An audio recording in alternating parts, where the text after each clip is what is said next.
네, 오늘은 모퉁이 돌, 부딪히는 돌이라는 제목을 가지고 우리 읽은 본문 말씀을 통해서 하나님께서 우리에게 주시는 말씀을 듣도록 하겠습니다. 여러분, 백두산 가보셨습니까? 네, 가보고 싶습니다. 통일이 되어서 백두산까지 가보면 참 좋을 것 같아요.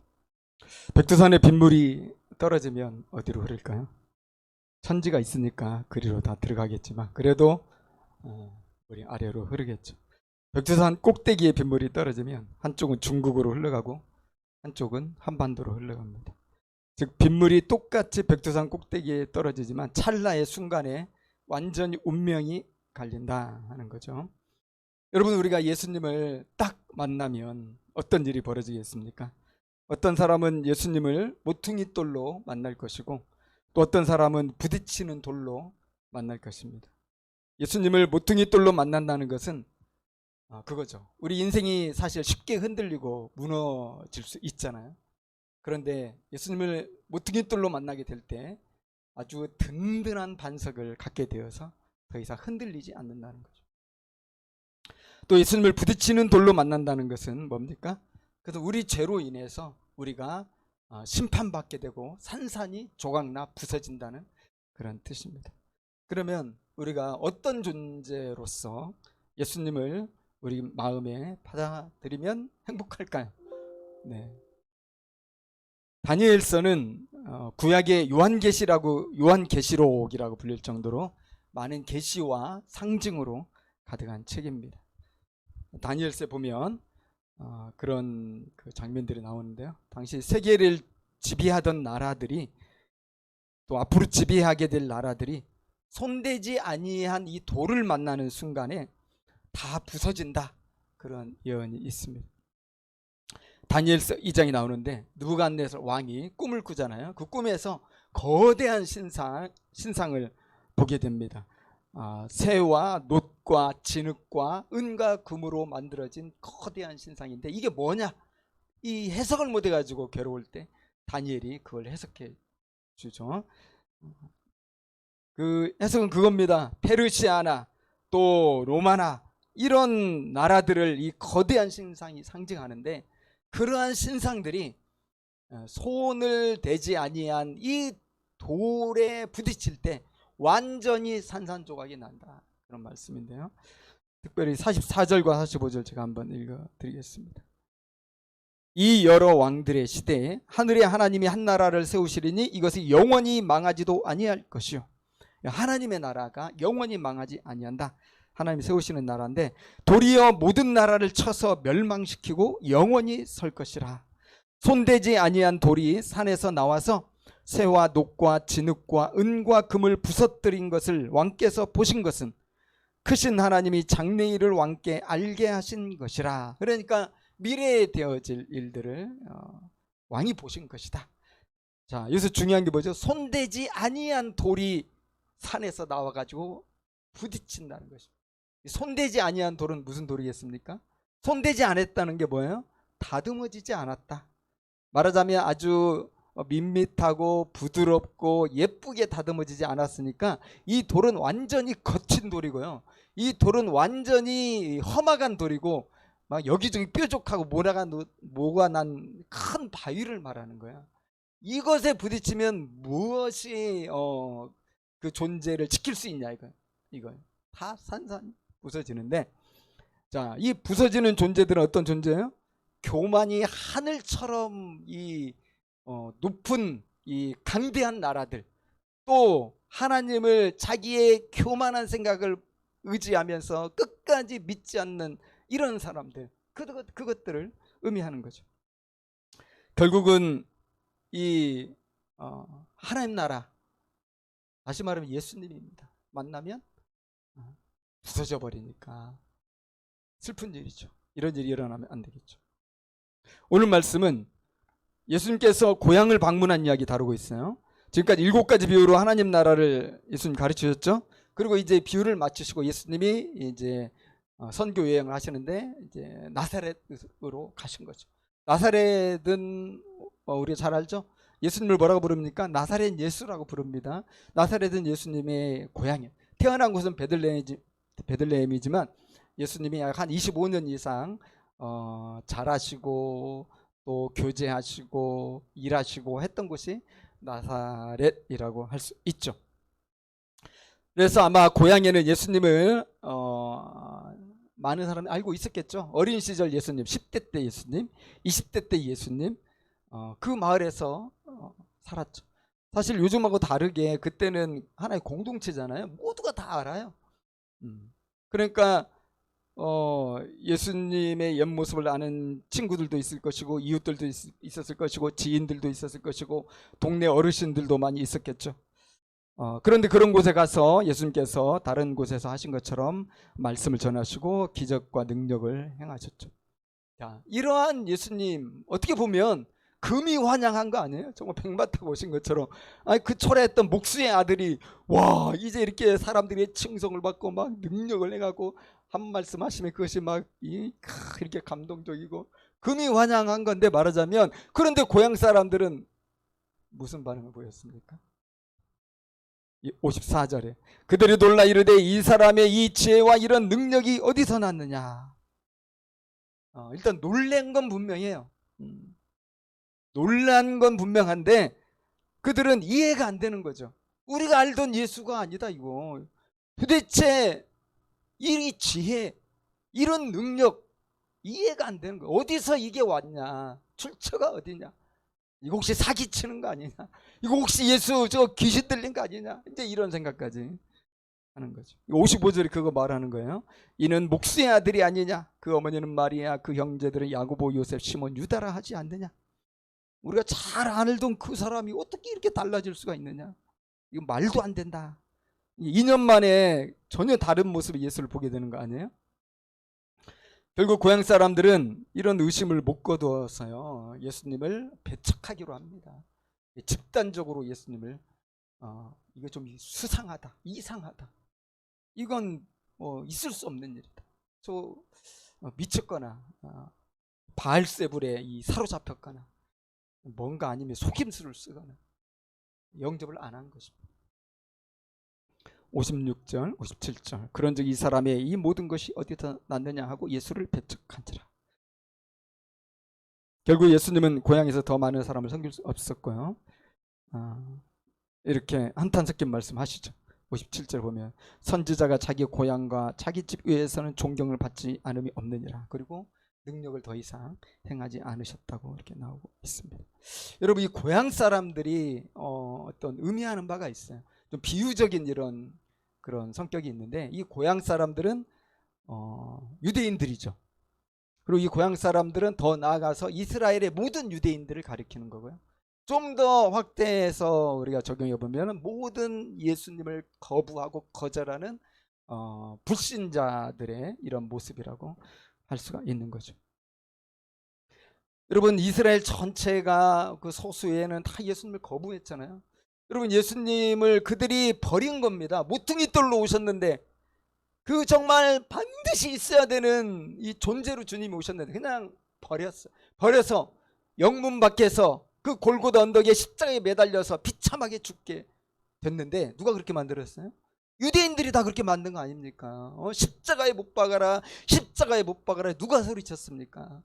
자, 그들에게 주님이 모퉁이 돌로 오셨는데 그걸 알아보지 못하고, 그 보화를 알아보지 못하고, 그 진주를 알아보지 못하고 그냥 박해 쳐내고 심지어는 죽여버린 거죠.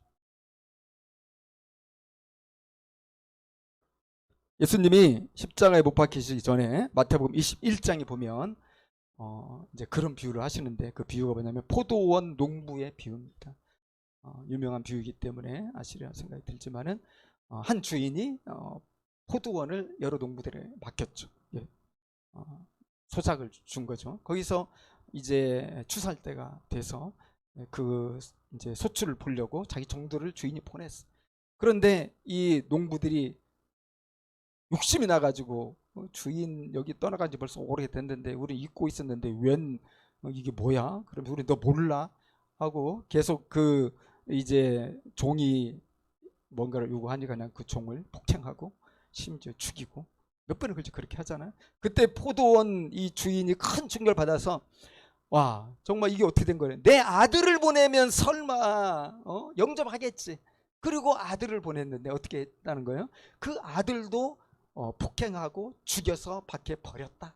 이렇게 얘기하는 거 아닙니까? 이 포도원 농부들이 누구예요? 바로 하나님 말씀을 맡았다고 하는 유대인들 아니에요. 그리고 이 주인이 보낸 아들은 예수님이죠. 그래서 예수님은 이제 이렇게 말씀하세요. 42절에서 44절인데요. 자, 읽어보겠습니다. 너희가 성경의 건축자들이 버린 돌이 모퉁이의 머릿돌이 되었나니 이것은 주로 말미암아 된 것이요 우리 눈에 기이하도다. 함을 읽어본 적이 없느냐? 이게 어디에 말씀 나오냐면요. 시편 118편 22절에 나오는 말씀. 구약의 말씀을 예수님 인용하면서 너희들이 모퉁이 돌을 버려서 버렸다 하는 거죠. 너희들이 버린 돌이 결국 모퉁이 머릿돌이 되었다. 그러므로 내가 너희에게 이르노니 하나님의 나라를 너희는 빼앗기고 그 나라에 열매 맺는 백성이 받으리라. 이 돌 위에 떨어지는 자는 깨지겠고 이 돌 위에 사람이 떨어지면 그를 가루로 만들어 흩으리라. 정말 이것은 구원의 말씀이면서 이것을 거절하는 자들에게는 심판을 피할 수 없다. 완전히 산산조각이 나버리고 먼지처럼 흩어져 버린다는, 생각해보면 좀 무서운 말씀이기도 합니다. 그런데 여러분, 왜 사람들은, 특별히 유대인도 그렇지만 오늘 이 고향 사람들을 주목해보면 그들은 왜 예수님을 든든한 모퉁이 돌로 만나지 못하고 거치는 이 돌로서 만날 수밖에 없었을까요? 결국 예수님에 대한 이 지식이 문제가 되었다는 것을 우리가 알 수가 있습니다. 여러분, 섣부른 지식은 다 망치는 거예요. 그죠? 참되고 온전한 지식을 갖지 못하면 어설픈 지식으로 말미암아 나도 죽고 너도 죽고 다 죽는 거예요. 그래서 우리가 참된 지식, 진리의 지식을 소화하는 게 너무나 중요한데, 고향 사람들은 예수님에 대한 그 10대, 20대 때 경험했던 그 인간적인 예수, 그것을 벗어날 수가 없는 거예요. 그 한계를. 그래서 예수님의 진면목을 못 보는 겁니다. 지금 딱 예수님의 진짜 모습 나타났는데 도저히 못 받아들이겠어요. 옛날 지식이 있어가지고. 그 지식 회방하는 거죠. 여러분, 큰 코끼리가 있어요. 근데 어떤 시각장애인이 이 코끼리의 다리를 만졌어요. 이게 코끼리야? 사람들이 얘기했으니까 그렇구나. 코끼리는 정말 기둥 같네요. 튼튼하네요. 이렇게 하겠죠. 어떤 시각장애인은 몸통을 만졌어요. 그랬더니 와, 코끼리는 진짜 무슨 벽 같네요. 와, 정말 대단하네. 이렇게 이해하겠죠. 그리고 좀 시일이 좀 지난 다음에 이 사람들이 이제는 뭘 만지게 됐냐면 이 길다란 통통한 코를 만지는 거예요. 그리고 상아를 만지는 거예요. 이게 진짜 코끼리야 할 때 말도 안 돼. 그게 무슨 코끼리야. 코끼리는 기둥 같아야 되고 코끼리는 벽 같아야 되지. 무슨 이렇게 호스 같고 무슨 창 같고 이해가 안 됐다. 이렇게 할 수 있지 않겠습니까? 이미 굳어진 지식 때문에 진짜 지식을 영접을 못하는 거예요. 그래서 저는 생각해 볼 때 이 동네 사람 이해가 가는 거죠. 한편으로는 이해가 간다. 그잖아요. 도대체 짧은 지난 2년 동안 무슨 일이 있었길래 이렇게 완전 달라진 예수가 자기들 앞에 나타났냐 하는 겁니다. 여러분, 오늘날하고 다르지 않습니까? 오늘날은 성형수술이라는 게 있어가지고 그냥 몇 개월만 해도 완전 다른 사람 될 수 있잖아요. 오늘날처럼 빠르게 세상이 변하는 것도 아니에요. 그때 세상은 정말 느리고 느린 세상인데 농경 세상이었잖아요. 농경 문화가 지배하던 세상이라 그저 모든 게 자연의 순리대로 돌아가는 거지, 그냥 한순간에 뭐가 번쩍하고 적어도 10년은 지나야 변하는 거지 2년 동안에 이렇게 예수가 변해? 이건 정말로 용납하기 어려운 거죠. 그래서 이해가 안 돼요. 이해가 안 되니까 영접을 못한 겁니다. 사람이 어떤 대상에 대해서 고정관념을 가지고 있으면 우리가 그 똑같은 대상을 바라볼 때 새로운 생각 갖기가 어렵잖아요. 오늘날도 마찬가지라는 생각이 들어요. 이미 예수님에 대한 소식이 우리 가운데는 널리 알려져 있잖아요. 또 교회가 많이 세워져 있고 교회에 대한 많은 이야기들이 있어요. 직접 간접으로 세상 사람들은 예수님이나 교회에 대해서 많이 알게 되죠. 그런 사람이 진짜 예수님을 성경을 통해서 만나게 되면 영접하는 게 되게 어려울 수 있겠다 생각이 듭니다. 또 예수님의 진짜 모습은 이거야 하고 예수님에 대해서 막 이야기할 때 그것을 받아들이는 게 되게 어려울 수가 있어요. 왜냐하면 이미 가지고 있는 고정관념과 선입견이 그 예수님의 진면목을 못 알아보게 해방을 하는 거죠. 차라리요, 예수님을 전혀 모르고 교회의 교자도 모르는 그런 선교지에 가면 예수님을 사람들이 더 많이 영접하고 더 빨리 영접할 수가 있어요. 왜? 미리 가지고 있는 고정관념이나 이 선입견이 없기 때문에 있는 그대로 보게 되고요. 자기가 처음 듣는 예수님이 진짜 예수님이잖아요. 그러니까 겸손해가지고 하나님에 대해서 아무것도 없기 때문에 너무 겸손해가지고 다 이렇게 영접할 수 있는 거죠. 오늘날 우리나라 사람들이 예수님을 영접하기 어려운 이유는 이미 우리 사회는 기독교 후기 사회가 되었다. 그거 아닙니까? 대부분의 사람들이 나름의 선입견과 고정관념을 다 가지고 있어요. 예수는 누구다. 교회는 어떻다. 그런데 대부분 좋은 생각이 아니죠. 대부분 부정적인 생각들이에요. 그래서 오늘날 우리 곁에 있는 사람들이 예수님을 만난다는 게 사실 너무 어렵겠다. 저절로 생각이 듭니다. 근데 여러분, 사람들이 예수님을 진짜로 믿지 못하는 진정한 이유가 있어요. 가장 큰 이유가 있어요. 이게 뭘까요? 그것은 그들이 위로부터 거듭나지 못했기 때문입니다. 거듭나지 못했기 때문에 천국을 볼 수가 없고 하나님 나라를 절대로 이해할 수가 없는 거죠. 니고데모가 잘 보여주지 않습니까? 예수님이 너가 거듭나지 않으면 하나님 나라 볼 수 없다 그러니까 어떻게 거듭나야 됩니까? 어머니 뱃속에 2번 들어갔다 나와야 됩니까? 말도 안 되는 질문을 그 당시 박사님이 하는 거 아니에요. 이렇게 하나님 나라에 대한 지식은 정말로 이 거듭나지 않고서는 절대 볼 수 없고요. 절대 이해할 수도 없고 들을 수도 없어요. 이미 믿은 우리는 너무 쉬운 얘기인데 안 믿는 사람들은 도저히 납득이 안 되는 거예요. 그 사실. 엄마 뱃속에 또 들어갔다 나와야 돼? 이거 애들도 그렇게 질문 안 하겠어요. 그죠? 근데 그 당시 박사님이 이렇게 질문한다면 웃긴 게 아니라 그게 진실이다. 그만큼 거듭남이라는 것이 하나님 나라를 이해하는 데 있어서 먼저 천재가 돼야 된다는 거죠. 여러분, 고향 사람들이 반복해서 질문한 게 그거잖아요. 54절과 56절에서 도대체 이런 지혜와 이런 능력은 from 어디서 났냐? 이 세상 지혜로 이해가 안 되는 지혜와 능력이다, 이런 거죠. 여러분, 거기서 얼마나 이들이 충격을 받았으면 예수님을 막 몰아내려고 했을까요? 마을에서 몰아내려고 했을 뿐만 아니라 예수님 죽이려고 했어요. 완전히 미쳤다고 생각한 거죠. 누가복음 4장 28, 29절 보면은 회당에 있는 자들이 이것을 듣고 다 크게 화가 나서 일어나 동네 밖으로 쫓아내어 그 동네가 건설된 낭떠러지까지 끌고 가서 밀어 떨어뜨리고자 했다고 했거든요. 쫓아냈고 심지어 예수님 멱살 잡고 끌고 갔고 이 벼랑에서 확 밀어가지고 죽이려고 했답니다. 충격적이지 않습니까? 그러니까 그들이 받은 충격이란 게 우리가 지금 받는 충격하고는 이게 완전 다른 거죠.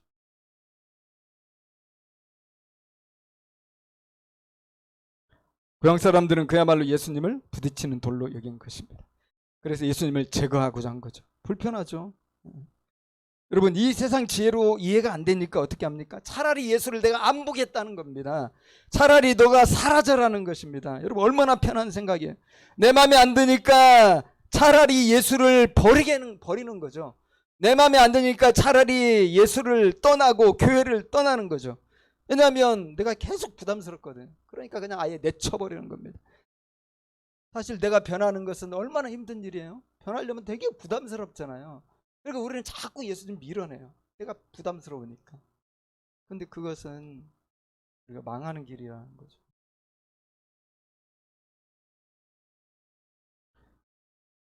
차라리 예수를 등지거나 상관없이 살겠다고 선택을 한다면 그것은 우리가 산산조각 나는 길이라는 것을 오늘 말씀은 우리에게 이야기를 해주고 있어요.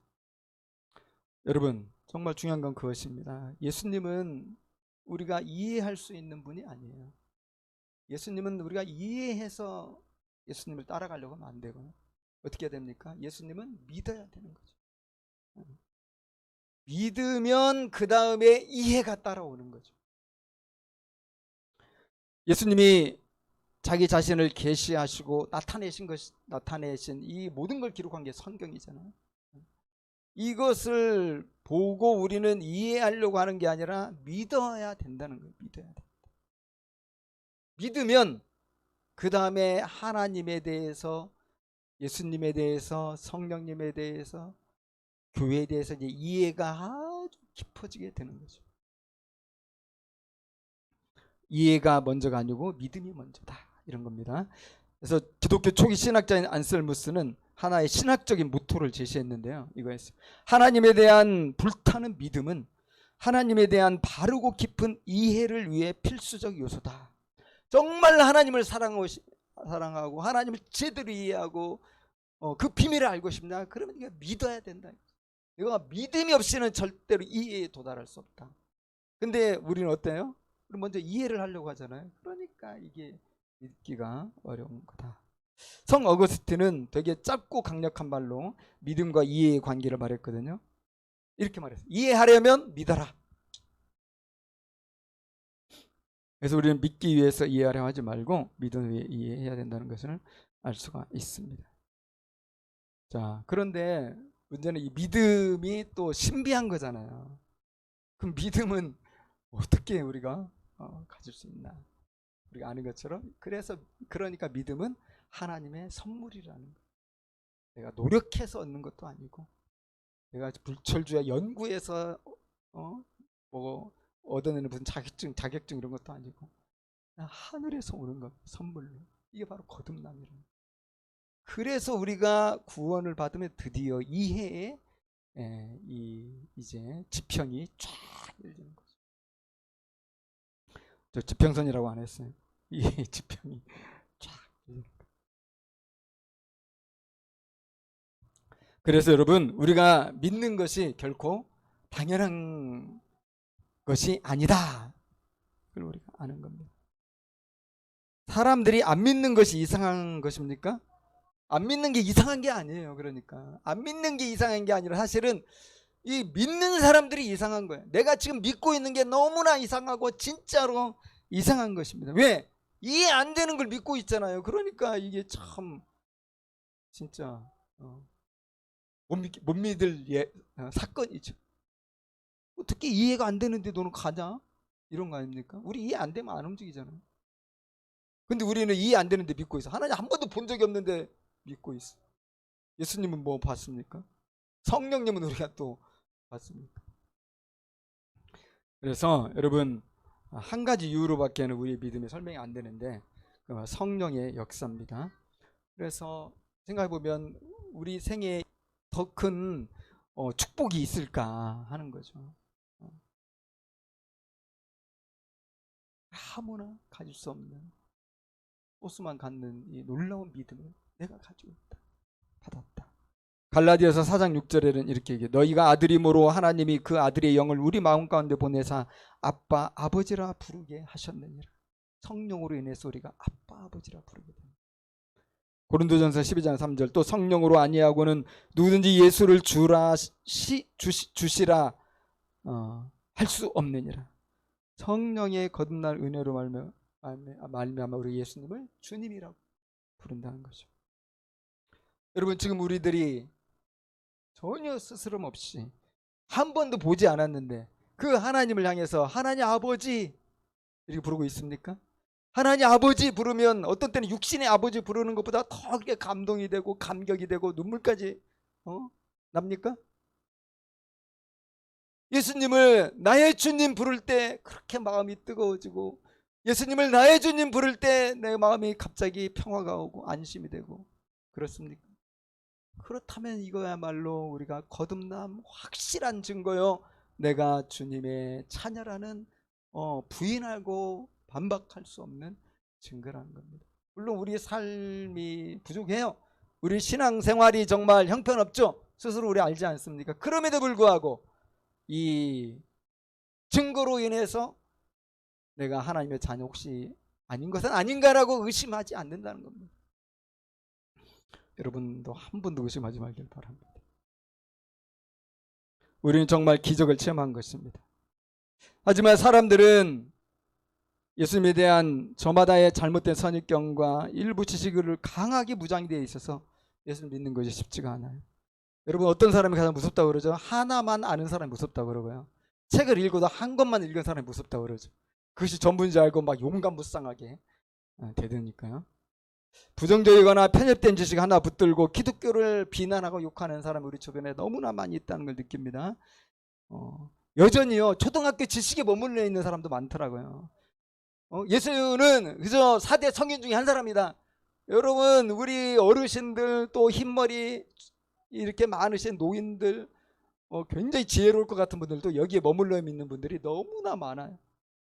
초등학교 지식 아니에요? 4대 성인 중에 한 사람.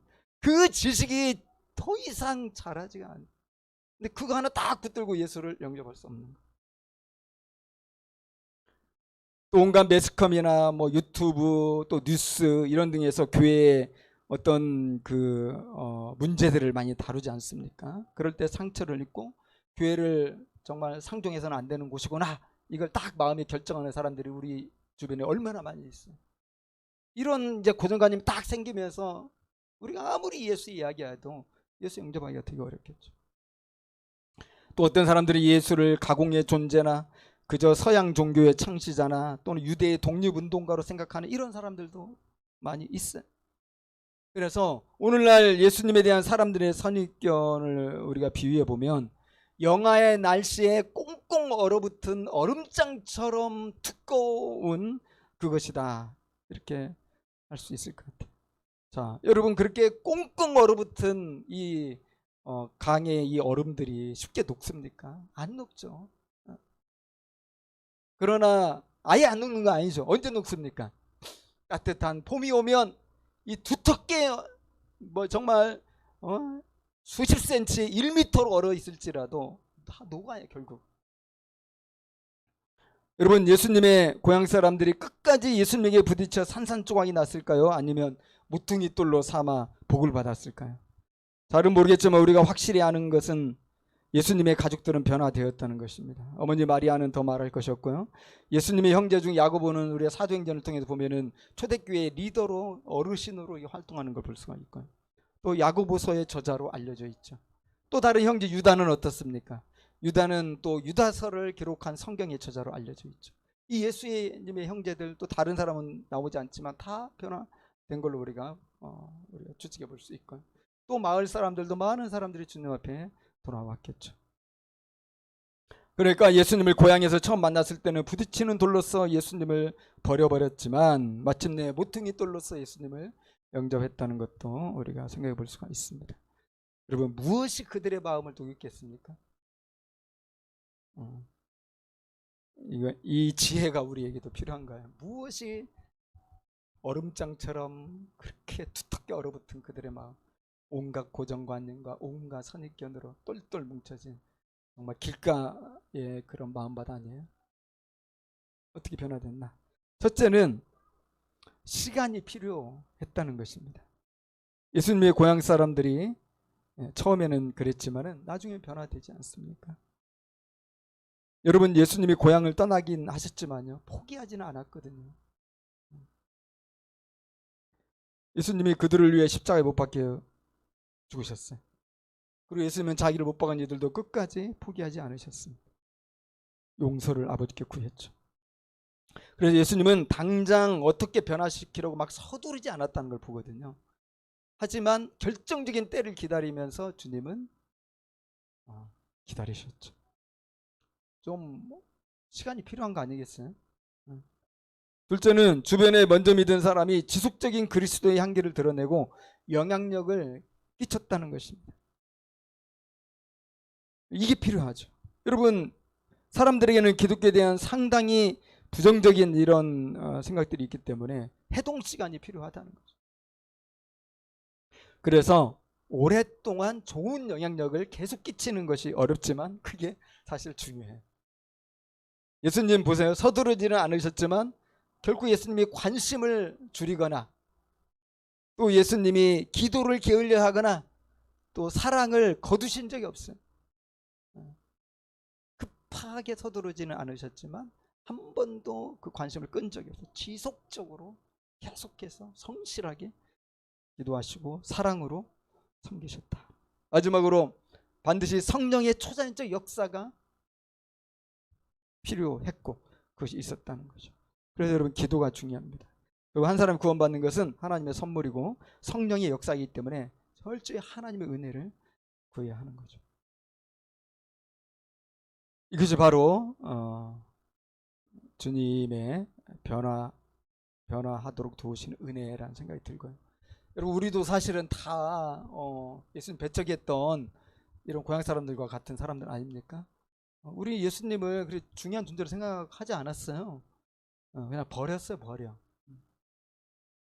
그런데 하나님의 그 따뜻한 사랑이 항상 내 주변을 맴돌았어요. 먼저 믿었던 가족들, 먼저 믿었던 친구들, 나를 정말 사랑해 주었던 누군가를 통해서 우리가 그 마음에 녹아가지고 결국 주님 전에 나와서 그 십자가의 은혜로 우리가 구원받았음을 신앙 고백하고 또 아버지와 아들과 성령의 이름으로 세례를 받고 여러분 그래서 오늘까지 온 거 아닙니까? 정말 주님은 너무 우리를 사랑하셔서요. 우리를 버리지 않으세요. 우리는 주님 버렸는데 주님은 우리 안 버려요. 그리고 계속 도와주시고 우리의 반석이 되어주시고 또 우리의 목자가 되어주셔서 우리 삶을 인도해 오시고 여러분 우리는 주님과 어떤 관계 속에서 계속해서 우리의 믿음이 성장해야 되겠습니까?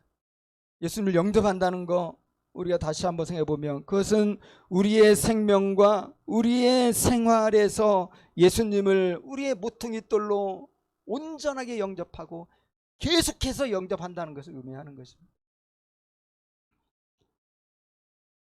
예수님을 우리의 모퉁이돌로 삼는다는 것은 그런 의미가 있어요.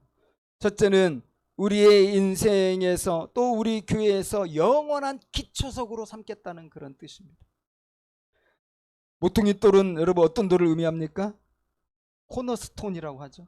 코너에 있는 돌입니다. 우리 잘 아는 것처럼 모든 대부분의 건축물들은 사각형이잖아요. 그리고 기둥이 기본적으로 4개는 반드시 있잖아요. 왜냐하면 이게 가장 안전하니까. 그러면 이 기둥들이 흔들리면 됩니까? 안 됩니까? 이 기둥이 흔들리면 절대 안 되는 그냥 와르르 무너지고 지진다면 기둥이 흔들리기 때문에 이게 무너지는 거거든요. 그러면 이 기둥이 흔들리지 않게 하기 위해서 필요한 게 바로 이 모퉁이돌이라는 거예요. 각 모퉁이마다 아주 잘 다듬은 크고 정사각형으로 다듬은 반석을 땅에 심는 거죠. 어떤 충격에 흔들리지 않다. 그리고 그 위에다가 기둥을 세우는 거예요.